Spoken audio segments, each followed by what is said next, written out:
Oi, gente.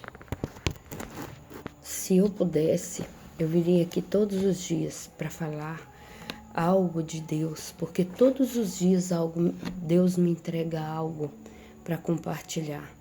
Porém, nem sempre eu consigo, né? Eu sou como aquela história da lebre e da tartaruga, que a tartaruga, ela vence a lebre, né? Vence a corrida com a lebre, através da perseverança, né? E com os passos lentos, porém firmes, né? Eu estou firme naquilo que Deus me deu para fazer, porém em passos bem lentos. Mas o que eu aprendi lendo aquela fábula, né, da tartaruga e da lebre, foi que não é importante você chegar primeiro em um determinado lugar e com a sensação de que ganhou o primeiro lugar. Mas é você chegar no lugar com a sensação de que você foi perseverante, você venceu por mérito de Deus e não seu. Porque nesse caso aqui dessa fábula, a lebre ela não venceu e ela tinha um falso entendimento dentro dela que ela já tinha vencido a corrida, porque a tartaruga ela dava os passos lentos, né? E que ela não ia chegar em lugar nenhum, porque ela era muito devagar. E quem chegava era ela que corria muito. Porém, ela dormiu um sono profundo e a lebre ultrapassou a linha de chegada e ela perdeu. E ela ficou com a soberba dela, né? Então, eu não consigo postar esse vídeo, mas hoje Deus me deu algo muito importante, né? E é sobre isso aqui. O José do Egito, né? Todo mundo conhece a história dele. Com José eu aprendi mais profundo ainda aqui com essa fábula. José, ele tinha um dom, né? E uma aproximação de Deus ao ponto de Deus discernir para ele coisas futuras, né? Então Deus mostrou para ele que ele havia de governar sobre a família dele. E os irmãos que desfaziam tanto dele, assim como a lebre desfazia da tartaruga, achavam que ela não ia chegar em lugar nenhum, os irmãos faziam a mesma coisa. E eles compreenderam aquilo que foi discernido pela visão que o Senhor tinha dado para José, eles conseguiram discernir. E, na verdade, o próprio José não conseguiu discernir nesse momento. E o que eles fizeram? Eles pegaram, e sabendo o que ia acontecer, porque eles conheciam esse Deus nosso, eles sabiam que esse Deus nosso falava e acontecia, ele era vivo. Então eles pegaram e queriam anular os planos de Deus na vida de José. Pegou ele, jogou ele na cisterna. E teve um irmão que se compadeceu um pouquinho, mas deixou a covardia falar mais alto. E tirou ele ali da cisterna, mas deixou ele ser vendido como escravo. Então, para Deus ele não fez nada, né? E aí ele foi vendido como escravo, e nesse tempo aí, ele foi parar na mão de Potifar, que era um oficial do rei lá no Egito, e então ele levou esse José para casa dele, né, para cooperar na casa dele, e ele falou que ele podia ficar à vontade na casa dele, porque até então ele tinha agradado muito dele, porque José ele era manso, humilde e era muito sábio. Então Potifar viu habilidades nele, porque se não tivesse visto ele não tinha nem comprado ele, né? Então ele falou que ele podia fazer o que ele quisesse, menos tocar na esposa dele, né? E aí, só que a esposa diabólica, né, sem pudor, ela quis se aproximar dele e ele não aceitou. E ela, se sentindo desprezada, ofendida, porque ela usava o poder que ela tinha, né? Mulher, esposa do Potifar, abaixo do rei, ele que mandava, né? Então, e ela foi menosprezada pelo José, porque José temia a Deus e temia a confiança que o Potifar tinha colocado sobre ele. Ele correu dela, então ela colocou ele na cadeia, falou para Potifar que ele tinha cometido o desrespeito com ela, né? E aí ele foi preso injustamente. Mas lá tinha um copeiro e um padeiro. E um dia Deus deu para eles uma visão. Eles não souberam discernir, mas José soube. E assim José foi também com o dom de discernimento, né, de visão, porque José falava com Deus e Deus falava com ele, respondia a ele, tinha essa conexão com Deus. E isso não é dom, isso é para todos, mas José tinha isso e eles não. Então isso aproximou muito José deles, né, dos encarcerados que estavam ali, e também porque ele tinha um grande dom de administrar, né? E então ele ficou muito amigo deles e nessa visão, um ia morrer e um voltar a ser para o palácio para trabalhar para o rei, e era o copeiro. E quando o copeiro, porque Deus honrou José e aconteceu, o copeiro, o padeiro, ele voltou a servir o rei, ele pediu para ele que ele não esquecesse dele, porém, por um tempo o copeiro esqueceu. Mas aí teve um tempo que Deus lembrou de José, né? E aí, quando José volta, né, ele vem e discerne também uma visão que o rei teve, né? Porque, aliás, ele só saiu da prisão porque o copeiro lembrou que havia um homem que interpretava sonhos, né? Que conseguia discernir essas visões que o rei teve nesse momento, né? E procurou alguém, ele procurou os magos dele lá e ninguém conseguiu. E aí o copeiro lembrou de José. E assim foi lembrado, ele voltou. E o rei agradou tanto dele que, através da visão que ele interpretou, que era, Deus estava dizendo que era 7 anos de bonança e 7 anos de fome. E aí José, ele deu até a estratégia para o rei.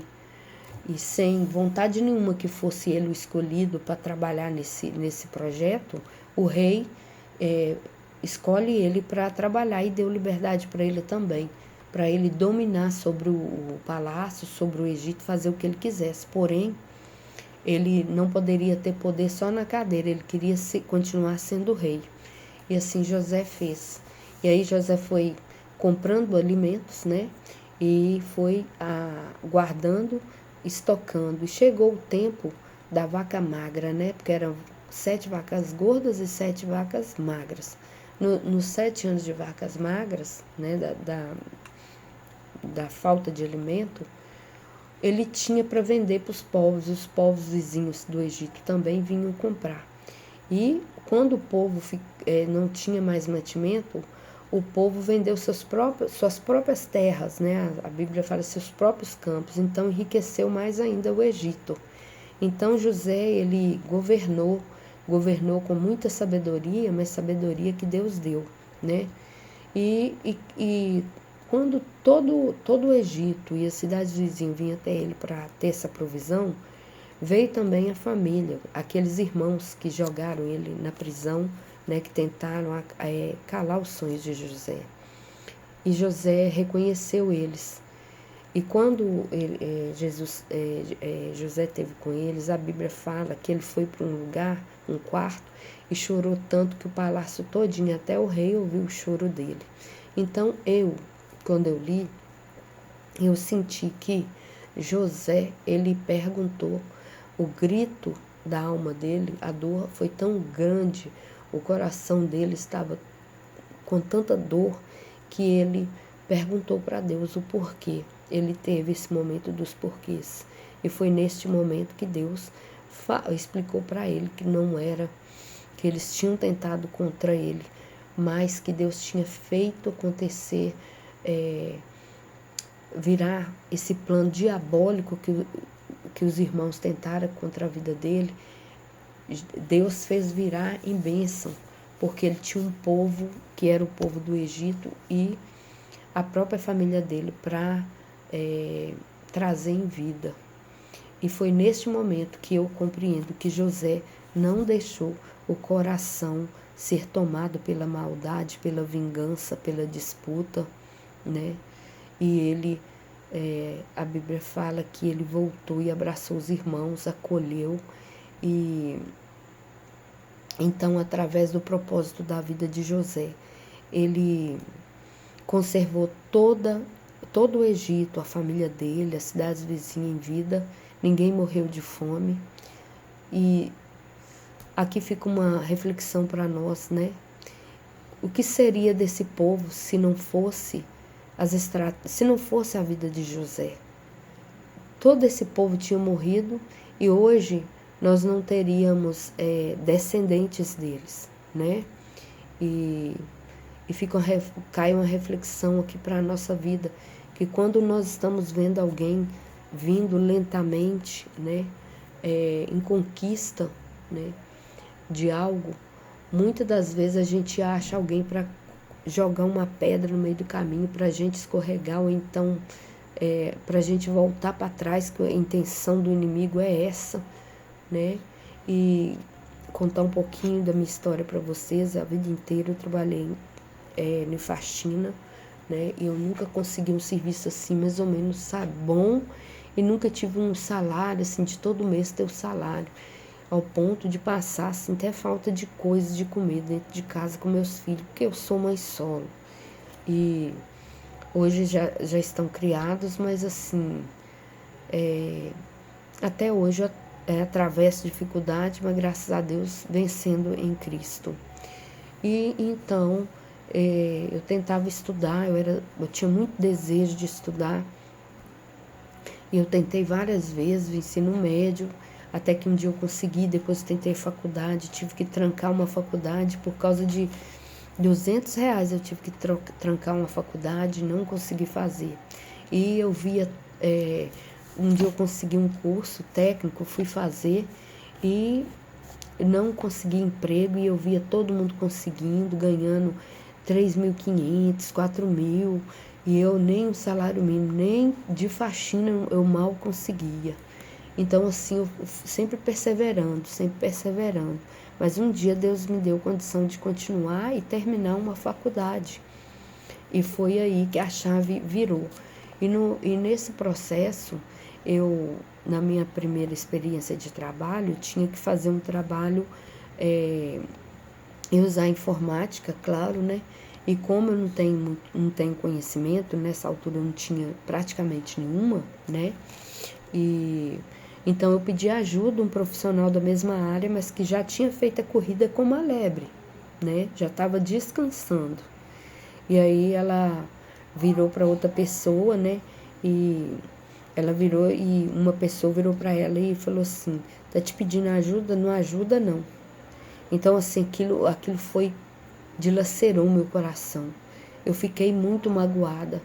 E assim, nesse mesmo lugar, eu escutei alguém dizer assim, olhou para mim e disse assim, né? Conversou comigo e tudo, né? Falei que era a primeira experiência, e ela disse assim, já estava lá há muito tempo também. O mal dessa área é que todos que dão errado lá fora vêm para cá. Então, assim, hoje eu quero dizer que eu compreendi que eu não dei errado e nem cheguei na hora errada, né? Eu cheguei no tempo certo, né? E eu dei certo lá fora. Então, eu me senti assim, até uma pessoa assim que não deveria estar na área. Porém, para mim estar na área, eu orei muito, eu fui no monte, eu coloquei meu joelho aqui no meu quarto, orei, pedi ao Senhor discernimento, Senhor, qual que é o meu dom, eu cheguei ao ponto de entender que eu não tinha nem talento nenhum, né, que eu não servia para nada nessa terra. Qual que é o meu dom, o que eu posso fazer que vai te agradar, que a sociedade precisa. E o Senhor me mostrou, e hoje eu estou na área. E depois de muito tempo eu fui lembrar, aos 9 anos de idade, eu tive uma visão, né, sobre o trabalho que eu faço, porém não compreendia, porque não existia, né, muitos anos não existia essa área, né.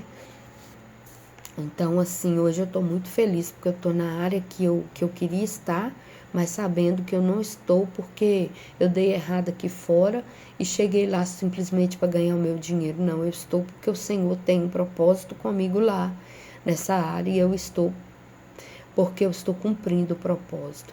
Então, eu estou querendo te dizer que para que nós venhamos aproveitar esse tempo de reflexão e pensar se vale a pena, né, colocar uma pedra no meio do caminho de alguém que está tentando chegar em algum lugar, né, e se vale a pena fazer uma corrida onde você dá a partida, né, tão veloz para chegar primeiro que o outro, ou seja, você ficar disputando com o outro quem chega mais cedo.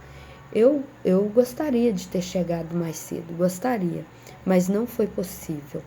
Então, hoje, eu ando com meus passos lentos, como a da tartaruga, porém firmes, tranquilo, e às vezes eu corro, mas eu corro uma corrida justa, uma corrida honesta, sabendo e compreendendo que eu quero chegar no alvo que tem para mim, que é Cristo, porque o objetivo da corrida é chegar na eternidade, porque durante esse tempo da corrida, todo passo que nós damos tem que estar na direção certa, dentro dos preceitos de Deus, porque se nós desviarmos deles, não valeu a pena a corrida, é melhor voltar atrás e entrar na linha de partida e chegar no alvo certo, que é Jesus Cristo.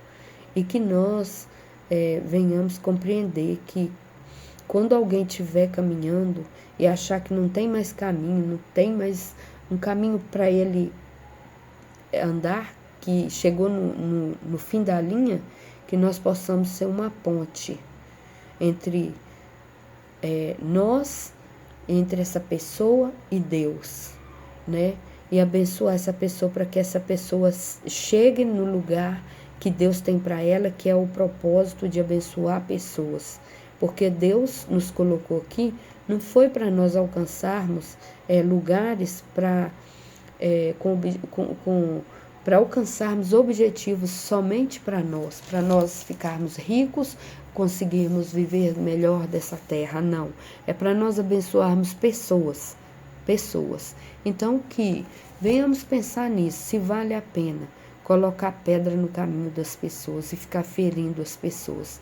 E é você que está dando seus passinhos lentos, que você não desista, porque eu estou aqui como testemunho, prova viva, que a gente, mesmo estando lento, a gente vai vencer essa corrida.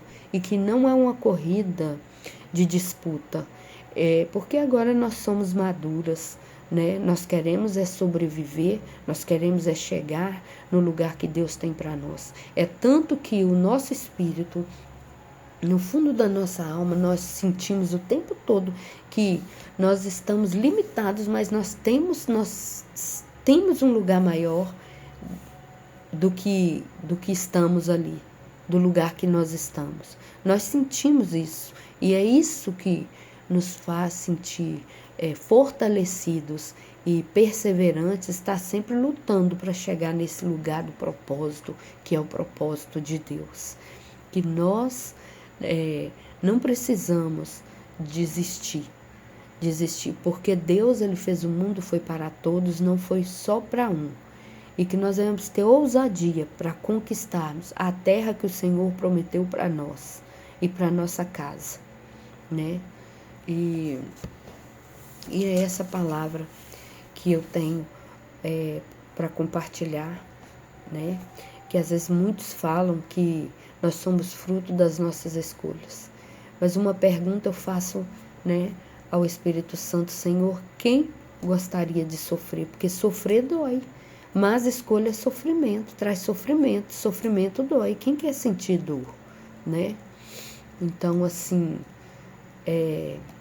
nem sempre é falta, são escolhas, nem sempre. Alguém que não soube conduzir, só falou, vai estudar, né? Estou dando um exemplo, mas não colocou uma ferramenta, não abriu o caminho, né? E nos dedos das mãos, não são iguais. Então, as histórias também não. O modo de compreender aquilo que o outro está falando, está tentando ensinar, não é igual, né? Então, assim, cada um absorve, compreende de um jeito. Então, é simplesmente falta de oportunidade. Eu sei que muita gente vai falar assim: ninguém me ajudou, eu não tive ninguém para me ajudar, e hoje eu sou isso, eu sou aquilo, eu venci. Os dedos das mãos não são iguais, querido. Nem todo mundo conseguiu absorver como você conseguiu. Eu mesma sou uma, né? E assim, eu sempre tive os meus olhos abertos, porém eu nunca tive a oportunidade, né? Nunca tive a oportunidade. É muita coisa que a gente passa que vai impedindo da gente chegar no lugar que Deus tem pra gente. Mas nem o fundo da cisterna pôde apagar os sonhos de Deus na vida de José. E por que um tempo, né? Por que o tempo vai destruir os sonhos que Deus tem na minha vida? Então, não importa se eu tenho 40, 50, 60 anos. O importante é eu perseverar naquilo que o Senhor tem para mim, acreditar e seguir honestamente nessa corrida da vida, que sabendo que nós temos um tempo para entregar, né, isso para Deus, porque o propósito nós vamos entregar para Deus, né? E que nós venhamos entregar, então, frutos saudáveis, sadios, né? E que as nossas sementes, elas venham a ser deixadas aqui na terra, para que outras gerações possam colher, né? Colher também desses frutos que nós vamos lançar aqui, que é um bom testemunho de vida que nós temos que ter, de honestidade diante de cada irmão. É isso que o Senhor nos ensina nessa noite. Deus te abençoe.